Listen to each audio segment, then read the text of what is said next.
টাঙ্গাইলের বেশ কিছু ফেমাস এবং ভাইরাল জায়গায় ঘুরে এলাম কয়েকদিন আগে, যেখানে সাথিহাটি, পাইকরা, রামপুর, ফুলকি, বাথুলি, নথখোলা সহ বেশ কয়েকটি এলাকা ছিল। এত সুন্দর সুন্দর এলাকাতে প্রমোশনাল কাজেই গিয়েছিলাম। তো কেমন ছিল সেই পরিবেশ সেটাই থাকবে আজকের ভিডিওতে। হ্যালো এভরিওয়ান, আসসালামু আলাইকুম। তো সকালবেলাই আমরা রওনা হয়ে যাই ঢাকা টাঙ্গাইল মেন সড়ক ধরে। বাইক নিয়ে আমরা সরাসরি চলে আসি নগর জলফই বাইপাসে। এখান থেকে আমরা সোজা এগিয়ে যেতে থাকি। এর মধ্যে আমাদের চোখে পড়ে টাঙ্গাইলের সবচেয়ে জনপ্রিয় সেই পাম্পটি। এইখান থেকে একটু সামনে এগিয়েই গারিন্দা থেকে আমরা একটি মোড় নিয়ে সোজা সাথিহাটির রাস্তা ধরি। এই রাস্তা ধরে গারিন্দা রেল স্টেশন পার হয়ে আমরা চলে আসি সুরুজ তারটিয়া বাজারে। এই সুরুজ তারটিয়া বাজারের পাশে রয়েছে সুন্দর একটি মাঠ। এখানে 5 থেকে 7 বছর আগে এসেছিলাম অনেক ছোটবেলাতে আমার আব্বুর নানুর বাড়িতে। এই বাজার পার হয়ে সামনে রয়েছে খুবই সুন্দর একটি ব্রিজ। এটা সুরুজ তারটিয়ার ব্রিজ। তবে এই ব্রিজের আগেও আরো একটি ব্রিজ ছিল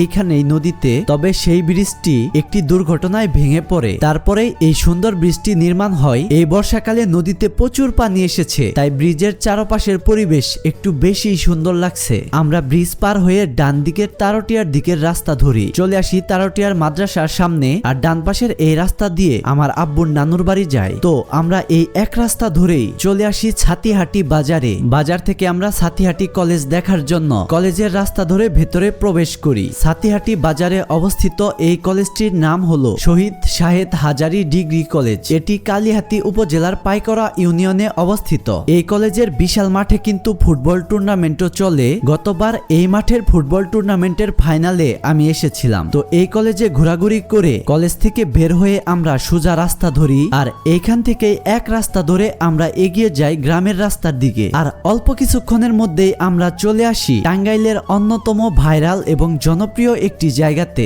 এই জায়গাটি আপনারা কে কে চিনেন বা এইখানে কে কে এসেছেন অবশ্যই কমেন্ট করে জানাবেন। এটা কিন্তু কালিহাতীর পাইকরার একটি জায়গা। রাস্তার সাথে এই জায়গাটি কিন্তু খুবই সুন্দর। আর আমরা যেদিন গিয়েছিলাম সেই দিন ওয়েদারটাও এত সুন্দর ছিল যে আশেপাশের পরিবেশটা আরো বেশি সুন্দর লাগছিল। এভাবেই এই রাস্তা ধরে আমরা এগিয়ে চলি। আর পথিমধ্যে দেখা পাই পাইকরা মুসলিম উদ্দিন উচ্চ বিদ্যালয়। এই রাস্তা ধরে একটু এগিয়ে গেলেই পাইকরা ঈদগাহ মাঠও দেখতে পাই, যেটা দেখতে অনেক বেশি সুন্দর। এবার আমরা আমাদের টাঙ্গাইলের গ্রামের সৌন্দর্য উপভোগ করতে থাকি। আশেপাশের সবুজ শ্যামল প্রকৃতি দেখতে খুবই ভালো লাগছে। আপনারা যারা পাইকরা রোডে চলাচল করেন তারা এই সৌন্দর্য কিন্তু প্রতিনিয়তই উপভোগ করেন। আমরাও এই সৌন্দর্য উপভোগ করতে করতে রাস্তার পাশে পানির উপর সুন্দর একটি রেস্টুরেন্ট বা জলকুটির দেখতে পাই, যেটা ব্রিজ থেকে খুব ভালোভাবেই দেখা যায়। পাইকরা এই রাস্তা ধরে একটু সামনে এগিয়েই চলে আসি পাইকরার সেই ভাইরাল মোড়ে। এই জায়গাটি কিন্তু টিকটক এবং ফেসবুকে রীতিমতো ভাইরাল। আপনারা অনেকেই এই জায়গাটি সামনে থেকে দেখেছেন, আবার অনেকেই ভিডিওতে দেখেছেন। আমিও প্রথমবারের মতো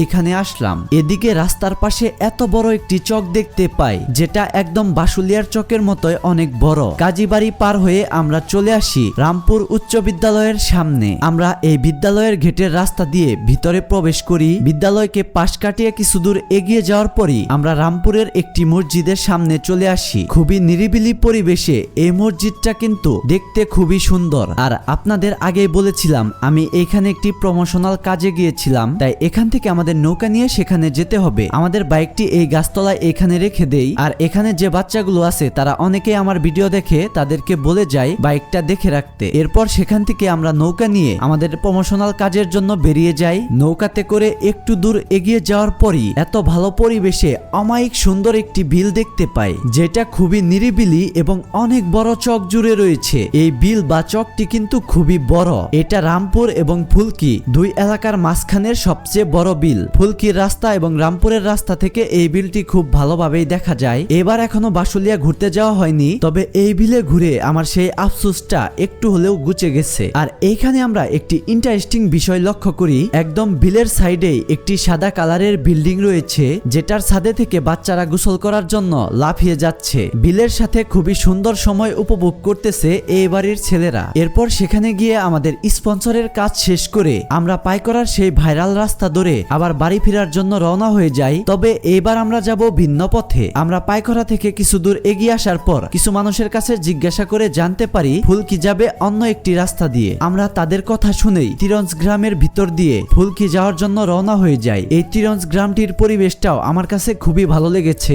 এই তিরঞ্জ গ্রাম দিয়ে কিছু দূর এগিয়ে যাওয়ার পরই আমরা প্রবেশ করে ফেলি ফুলকি গ্রামে। আর ফুলকি গ্রামে আসার পরই আমরা সেই বিলটি দেখতে পাই যেটা আমরা রামপুর থেকে দেখতে পেয়েছিলাম, এবং নৌকায় ঘোরাঘুরি করার সময় কিন্তু বিলের এই পাশের এই রাস্তাটি দেখতে পেয়েছিলাম। ফুলকি গ্রামের ভিতরে হঠাৎ করে লক্ষ্য করি নিজস্ব বাড়িতে একটি ব্রিজের মতো তৈরি করা হয়েছে, যেটা কিন্তু খুবই সুন্দর। আমাদের কাছে ভালো লাগায় এখানে নেমে আমরা ছবি তুলি এবং ভিডিও করি। এরপর সেখান থেকে আমরা ফুলকি ঈদগাহ মাঠ এবং ফুলকি জঞ্জনিয়া প্রাথমিক বিদ্যালয়ের সামনে দিয়ে এক রাস্তা ধরে এগিয়ে আসতে থাকি। আমরা ফুলকি গ্রামের প্রাকৃতিক সৌন্দর্য আর পানি সহ বিলের গ্রামীণ পরিবেশ উপভোগ করতে করতে চলে আসি ফুলকি জঞ্জনিয়া ফাজিল ডিগ্রি মাদ্রাসার সামনে। এই মাদ্রাসা পার হওয়ার পর সামনেই দেখতে পাই শহীদ রওশন আলী খান মহাবিদ্যালয়, যে বিদ্যালয়টি খুবই সুন্দর এবং অনেক বড়। এভাবেই আমরা ফুলকি গ্রাম শেষ করে ঢুকে পড়ি ময়থা গ্রামে। আমরা ময়থা বাজার পার হয়ে ময়থা 2 নং সরকারি প্রাথমিক বিদ্যালয়ের সামনে দিয়ে এই রাস্তা ধরে গ্রামের সবুজ শ্যামল প্রকৃতি উপভোগ করতে করতেই চলে আসি বাথুলি ছাদি বাজারে। বাথুলি ছাদি বাজার থেকে আমরা কাশিল বটতলা হয়ে